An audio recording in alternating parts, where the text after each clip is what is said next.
The thought that oil and gas are going away is something the public gets wrong. No energy, you're hungry and naked in the dirt, and food, water, and energy you can't do without.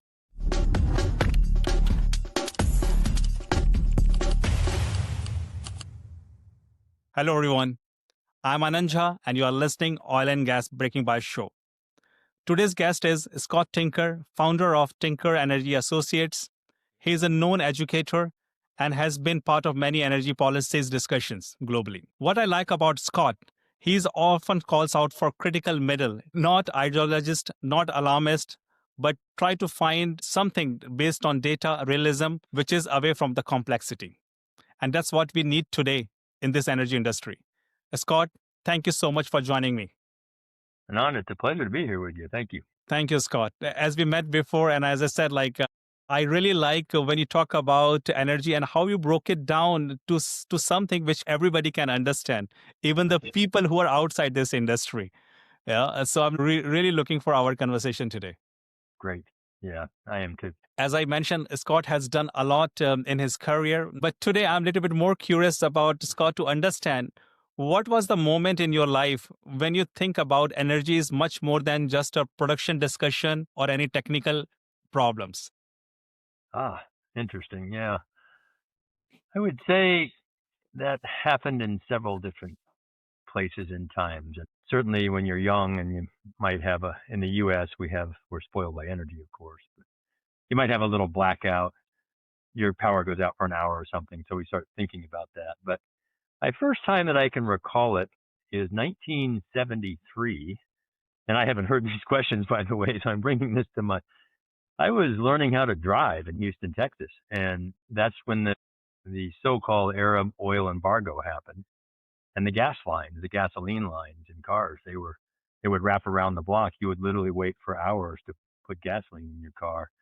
And that made many of us very cognizant about gasoline, this fuel that we're used to getting for a few cents, 20 cents a gallon back then, and putting it in, driving away. When you can't do that, when you don't have access to something that has become a staple in your life, something you take for granted, Yes. then it becomes very clear how important energy is. Yes. And that was probably the very first time it happened. That's great. And when did you decide this energy will become a big part of your life or career? Yeah. It's funny. My dad was a geologist. He's passed now, but he was with Shell Oil Company for 39 years. So I grew up with that. We called it, he worked for the Queen. And I went off to college to be anything except a geologist or energy. In fact, I enjoyed science. I was okay at it, but it wasn't my career path. It's not something I really wanted to do for the rest of my life. But I took a geology class my freshman year of college from a great educator who's also passed, Ed Roy. And that pulled me in. It hooked me into geology because it was so tangible and a puzzle. It was this four-dimensional puzzle, the 3D part of the earth, but then time comes into it. And that really, I've always loved puzzles of different kinds, and that excited me trying to piece together history, whether, for exploration for oil and gas or understanding outcrops and the stratigraphy of systems, structural problems. So that's really when I'd say a big a fork in the road, if you will. Who was it? Yogi Berra said, if you come to a fork in the road, take it. So, you're going to go one way or the other. And that was definitely a fork for me, is deciding to stay with my major in business, but also get a major in geology. And that led down to a very different path. That's excellent. So you have started really early, pivoting towards the energy business. That's great. During that journey, have you faced any bias or stereotypes you came across? Yes, I would say the ones that I faced were more from white men towards everyone else. And they weren't overt in the sense of intentional or even cognizant. But as I felt then sometimes, but as I feel more now looking back, I definitely saw this was a male-dominated industry. Yes. And at the time, at least in the U.S., it was mostly white men. Okay. And that diversity has changed tremendously over the course of my 4+ decade career. I started in the oil business in 1982. So Things that, have changed a lot. yeah, or things, or do they really change, or it's still same? Yeah. yeah, there's a lot that's changed. There are components that are fundamental, and that's good. But certainly technology has changed tremendously. I was using pencils, coloring maps, doing lettering by ink, okay, on a map, no computers. There were no cell phones. Wireline logs were a fairly simple set. It was old 2D seismic data that we thought was the coolest thing ever. Medical technologies were coming into the industry. We were starting to use X-ray diffraction and CT scans and other kinds of things developed for other industries to look at rocks. So yeah, the evolution of technology has been remarkable over that period of time. The industry itself, I'm a traveler, traveled the world. I've been very fortunate to do that. Again, all over the U.S., but my first big international trip was 1982. I went to the Soviet Union for 3 weeks, and it was behind the Iron Curtain then. It was not Russia. It was the Soviet Union, USSR. Yes. Went to 5 cities in 5 different countries. 3 of those are now not part of the USSR, although one was Kyiv, and Russia's trying to make it part of it again, with the invasion in Ukraine. But that was the first big international travel, and it set off a path for me of seeing the world like that. So in doing that, I have seen a tremendous amount of change from where we were as an industry, but also where we are as a world.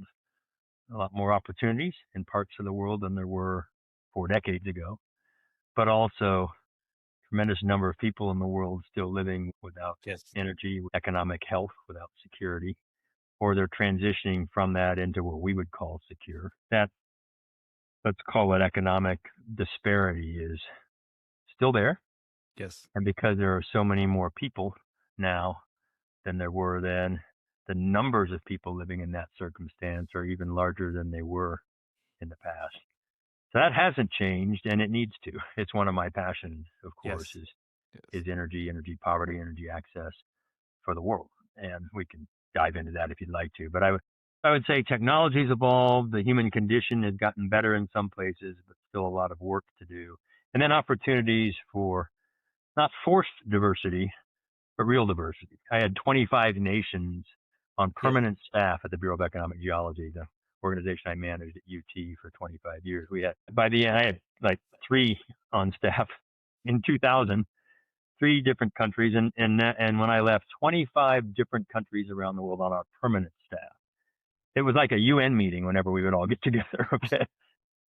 And Very, it's very awesome. diverse. It Yeah, was very diverse. awesome. Yeah. Just the diversity of not just thought, but educational background, of experience, of religious background, both your economic circumstance as you were growing up. You bring all that together.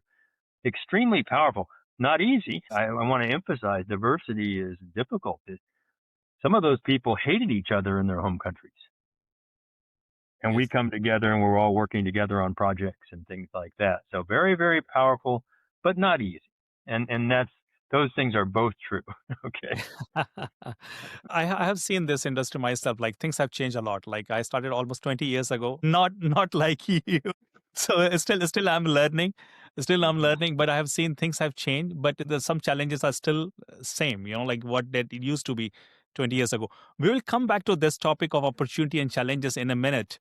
Sure. But before we talk about that one, like as you know, in this industry, biases are everywhere. Like when you talk about public policies, perception. So you have spent a lot Mm, of time in this industry. What do you see as one misconception or bias that mm. keep repeating itself even after many decades? Yeah. Yeah. When you think about the external biases toward the oil and gas industry, or even the energy industry in general, they've gotten worse. There was a time, again, I'm going back in years, but I can still sing the Texaco jingle when I was a kid. You can trust your car to the man who wears the star, the big bright Texaco star, And my dad was with Shell. So these were things that it was a good industry. We needed the industry. There were people in it that had good jobs and they did good things for our country. And I've seen an evolution almost, particularly in the West, the United States and Western Europe, toward trying to paint the oil and gas industry as almost evil. Certainly bad. Oil Yeah. is bad. Natural Yes. gas is bad. Coal is bad.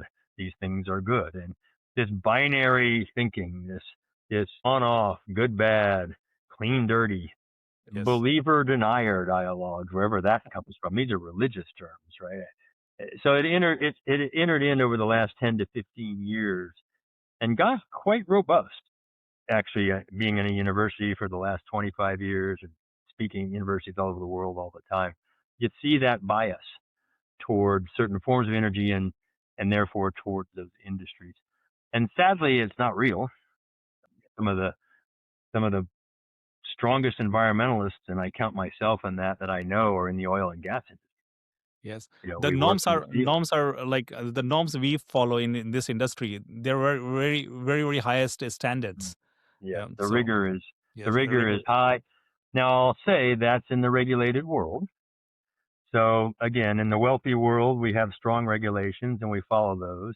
As we move out into the less regulated world, you see this industry represented by, let's say, other nations or international oil companies, national oil companies, and their standards aren't as high.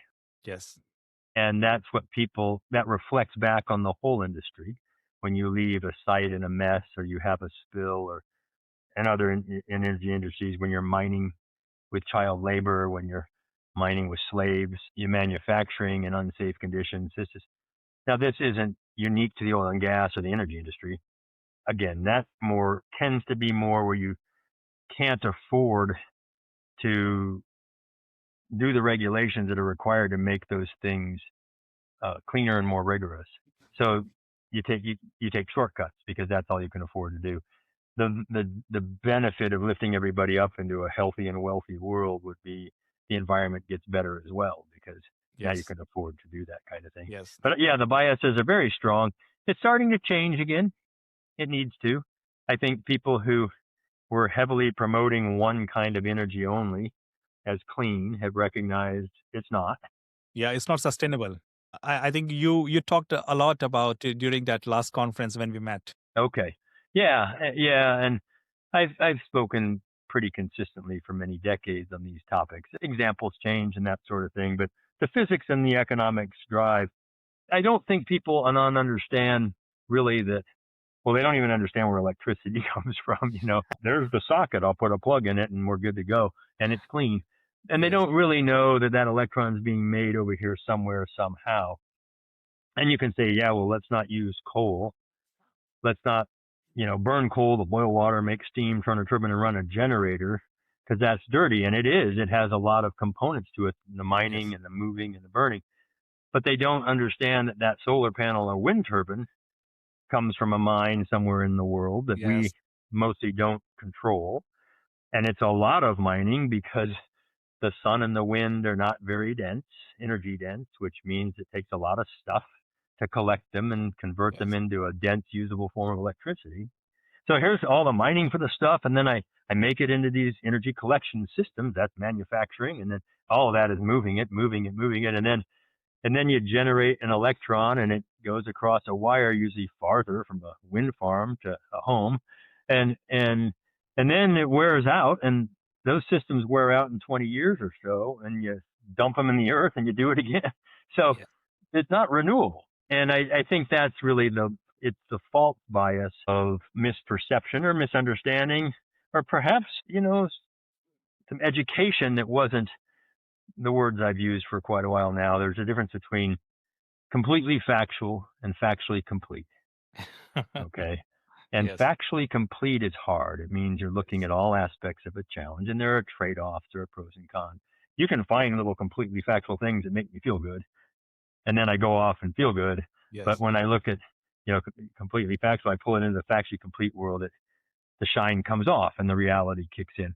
So I think that getting those biases managed and through education is very powerful, and it's happening.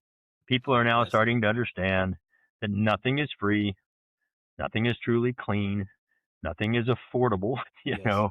There's there's pros and cons and trade-offs in this whole space. Yes, and one thing I would like to add here, like most of the time when we are having this conversation, we immediately go on back foot. So I think we should have more open discussion.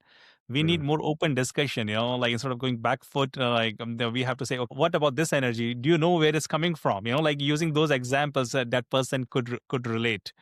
Yes, the oil and gas industry particularly has not done a very good job of communicating its story. Yes, I And I it has fully a agree.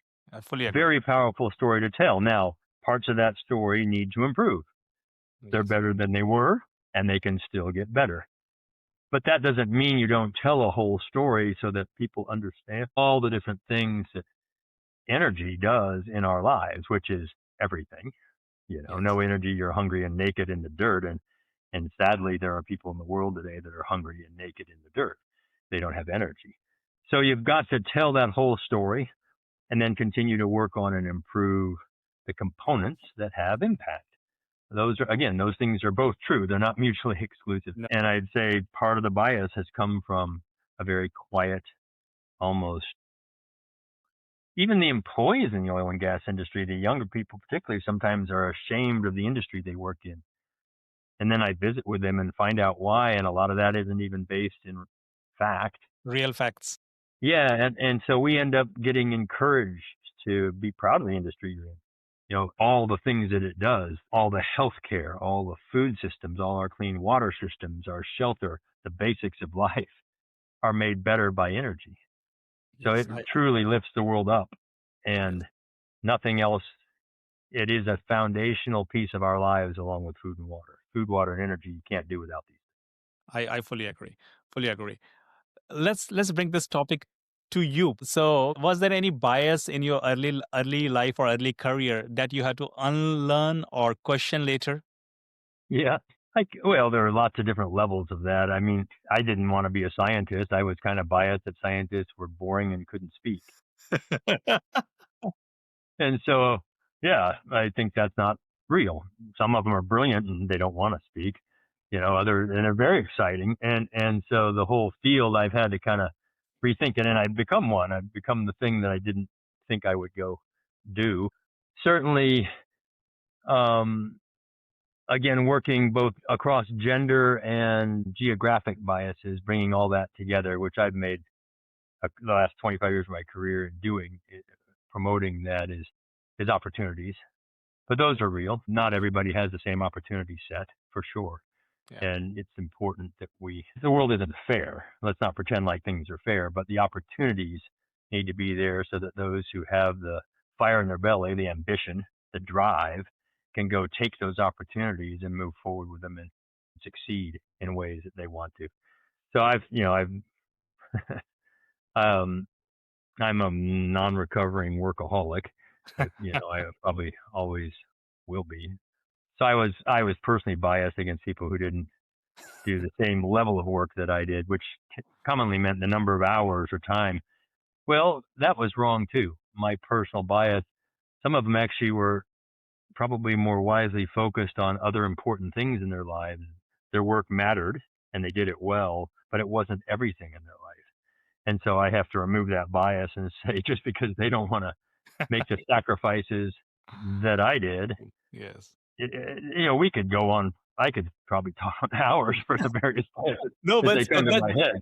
Yeah, that's really great. Like you, because there's opportunity to reflect, about that bias, and as you yeah, already reflected multiple things, like from yeah, what you wanted to be and what you become, also about the possession, about some other people because they had a different working style. So, and I think that's yeah, true for many of us. yes, yeah. Yes, it's very important, and it's different careers too. Some people go in to the law. Some people go into government, politics, and otherwise regulatory. Some go into the arts, and all of these things. And I could keep going. Education.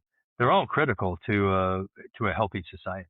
Makes Just sense. because somebody isn't doing something in our own field, they're still contributing a lot of value to a healthy society. And I think we all need to get past those biases. Every profession, if you will, from a dancer to an artist to a teacher to a politician, to a lawyer, to a scientist. We all contribute in our own ways, and they're important. So let's kind of take the judgment down just a little bit and find some humility, Yes. because we all have plenty to be humble about. Yes. I'm the lead candidate for that. If I were to look back, something I would change, listen a lot more and be a lot more humble when I was younger. Yeah, I knew everything. But you learn over the time, you learn from your experience. Yeah. You do. You do. And so that's part of the learning process. But sometimes people say, well, what would you do different? If I really truly could have that understanding and go back and listen more and be more humble and collect more than I shared, I would retool that, because I missed some opportunities for really truly deep educational learning from the experience of people that may not have been like me or my style, but had a lot to share. And I Yes. got some of it too. I'm not trying to, but that's something I think we could all probably learn from. Yes. Yeah. Makes sense. Like we Yeah. talk about that bias.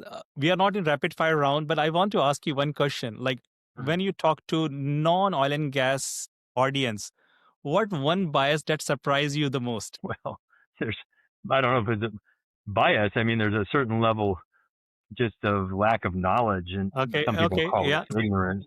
Yeah, misconception or ignorance. I mean, people truly don't know what oil or natural gas are. They think it's in big pools under the earth. They think that the industry controls the price of oil, controls the price and manipulates everybody. They're biased that the industry gets all these giant subsidies, right?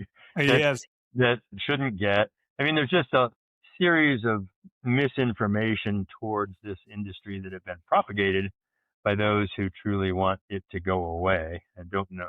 Again, they're biased against it until they're living their lives just completely enabled by the oil and gas industry. And I'm not talking about just their transportation, but a lot of Yes, them you're right. fly and drive, all that kind of stuff. But more, the clothes that they're wearing, the medicines that they take, the makeup that they put on, it just all their computer technologies, their cars, their electric vehicles. I have a great picture of Everything.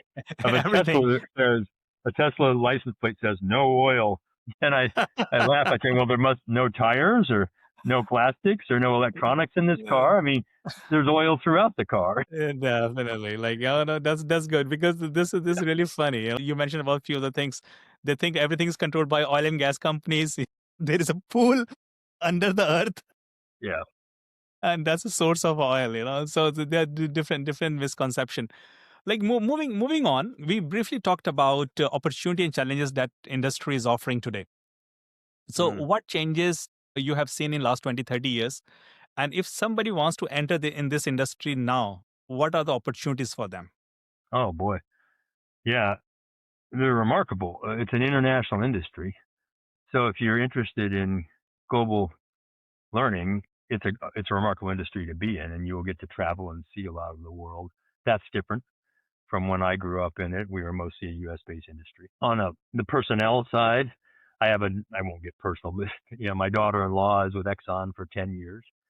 Brilliant woman. They've had a little girl.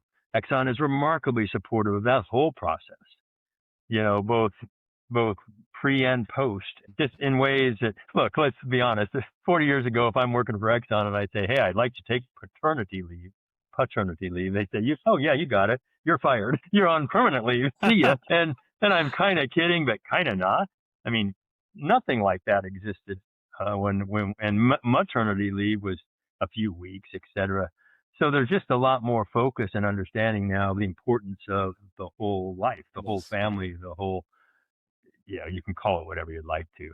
There's lots of words for these things, Yes. but that balance between your work and your life.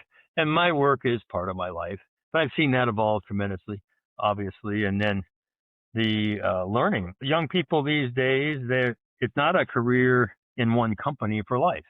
I mean, part of their process is switching companies. It's just what's done. So you can go from, a midstream company, you might go from a service company to a Mhm. producing company. You might even go downstream. There's and then different companies within those sectors.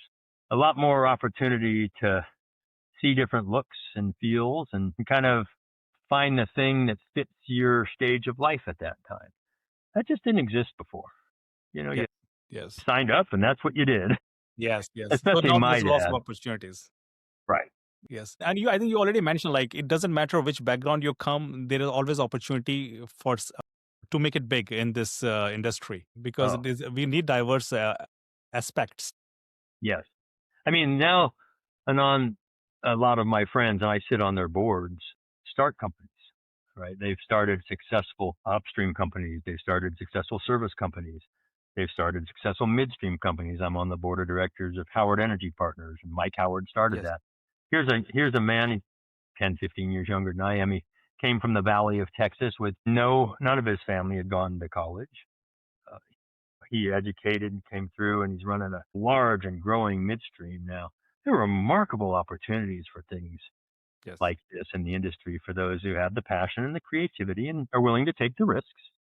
Now, on the other side, there's tremendous jobs. If you're more interested in a secure job and a paycheck and good benefits and challenging work, it's awesome.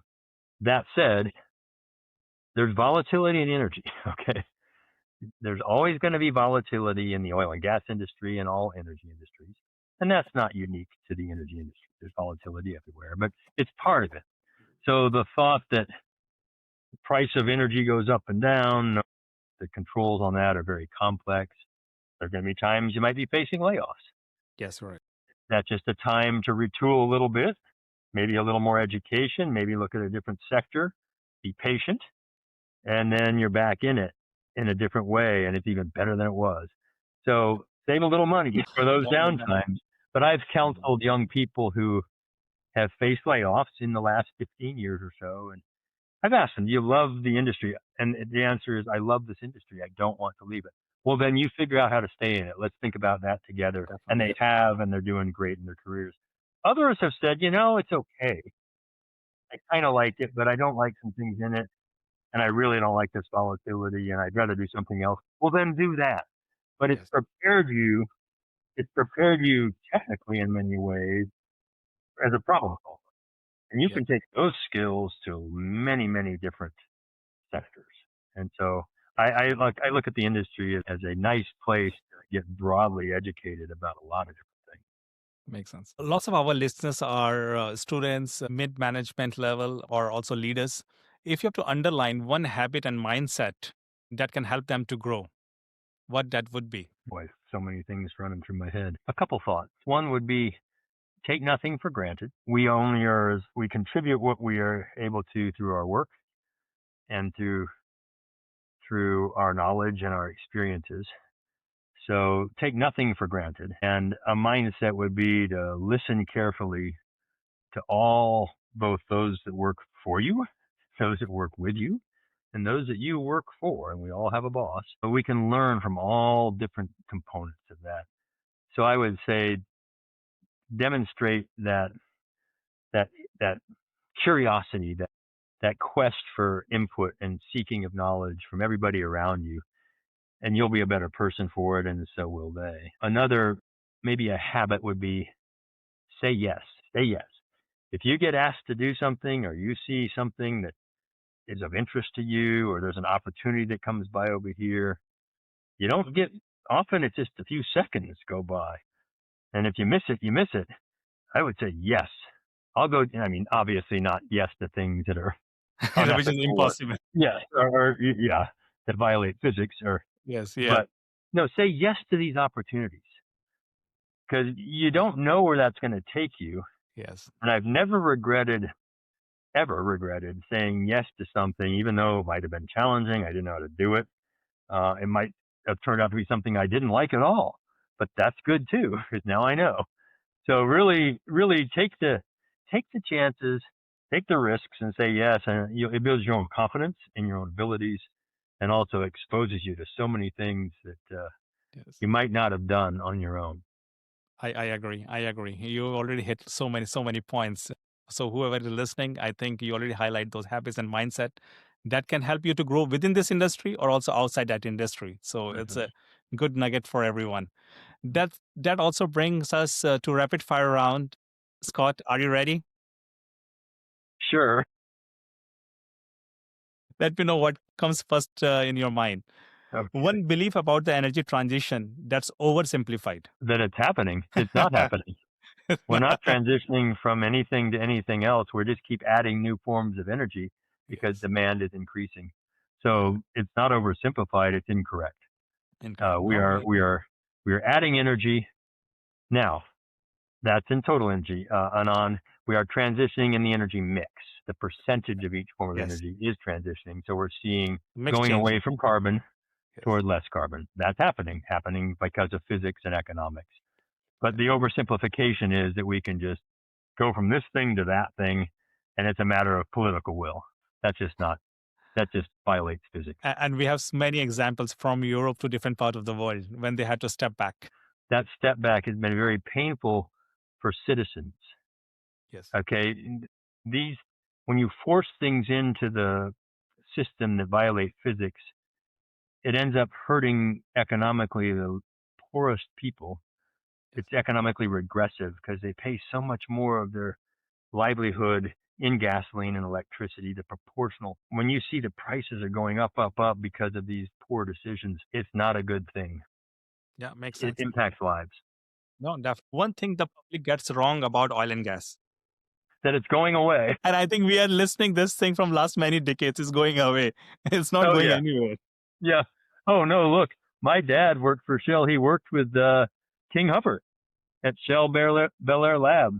Remember the Hubbard curve? Yeah. Hubbard's peak. And King was right. 73 U.S. peak of conventional oil. He kind of nailed that. But I used to be called to these peak oil conventions as the guy who didn't think it was going to happen. And now they don't even have the conventions anymore. But we've seen the twin peaks of oil because of a whole new source of not the oil's not different. It's not unconventional, but the rocks are. So yeah, the thought that oil and gas are going away is something the public gets wrong. Now, we are transitioning to different proportional mixes of each of those, etc. And hopefully we're transitioning from using them in ways that other things could do an equal job and using oil and natural gas for the things that they're best for. So you're seeing that kind of change, but they're going to be part of our lives. Makes sense. A skill energy professionals underestimate. Communicate. Yeah, it's vital. You can't just do it on a text or Snapchat or Facebook or whatever X. People do business with people. You and I are looking at each other, but we're still on a screen.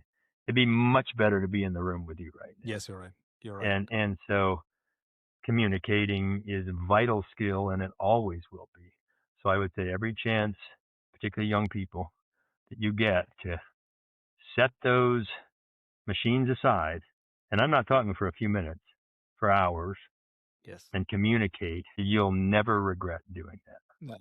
And that's really, really important. One word you would use to describe the future of energy. One word: dynamic. It's always changing. Yeah, it's dynamic. We aren't as smart as we think. We understand the basic physics of these things, but we don't know necessarily, even in a decade, what's going to be driving the system. I can have opinions about it, and I do, but it's a very dynamic. Energy is very dynamic. And so you got to like that. You got to like that ride. You got to like the excitement of change. And if you do, you'll have a wonderful time in it. And one thing you already mentioned, this industry is not going anywhere. So you have to ride that wave along with it. Yes. That's really great, Scott. Really enjoyed all the conversation. And you did really good actually on rapid fire round. Like you were quick, and also a lot of things we discussed. If somebody is listening or somebody listens to this conversation after 5 years, what idea you want them to remember? Yeah, I think the big idea that I would hope people remember would be this concept that we didn't dive into, but everybody in the world should have access to affordable, reliable energy. Every human on the planet. And it's a passion of mine. The idea that a growing economic disparity between people with, and everybody else along that spread down to those with none. That doesn't end well, Anand. That's Hmm. never ended well in any circumstance. It always ends in some form of revolution. Yes. So the idea that it's vital for everybody in the world to lift the whole world's population up to a level of energy security and energy flourishing, energy health, that's critical. And what does that look like? It looks like 50 megawatt hours and $50,000 per person. That's the average of the wealthy world today. The US and Canada are Yes. much higher. Yes. So that's 10 times what people down in the emerging economies have today. And it's not a few people in the emerging economies. That's 4 billion people. It's half the world's population that just don't have much, a tenth. So this idea of energy prosperity, energy flourishing, leading to economic flourishing, that's the justice in the world. That's the most important challenge facing our world is energy and economic prosperity. That's an idea I hope in 5 years, in 10 years, in 15 years, we are really, truly making great progress on. I fully agree, Scott. And this energy prosperity will take away many conflicts that we have experienced in last few decades. So really well summarized. It underpins, you know, so many other things get blamed on the economic disparities in the world, and they're real. They're correlated to them. So whether it's racial or educational or social, different kinds of justice, environmental, economic, it's not equality, but just economic flourishing really helps to mitigate most of those things, even basic needs of food and water and shelter. So it's just a vital piece that the people in the energy industry, I mean, that's what you do. Don't ever forget what you do. Okay. You lift the world out of poverty. Yes. That's what you do in the energy industry. You lift the world out of poverty and be proud of it. That makes sense. We are proud of it. And I think more and more people will look towards industry from that perspective. So thank you so much for sharing all the insights, Scott. Anything to add here before we sign off? My personal thanks to you. Thanks for communicating. Thanks for taking the risk to share voices. Yes. And it's that kind of thing that really is going to help us get there, Hanan. So thanks for inviting me. Thank you. So to everyone listening, if this conversation has challenged any of your belief and bias, please comment and also subscribe to this channel. That's the way we will break all the biases, one conversation at a time. Thank you so much for joining me today. Keep listening Oil and Gas Breaking Bias show. See you next week. Thank you.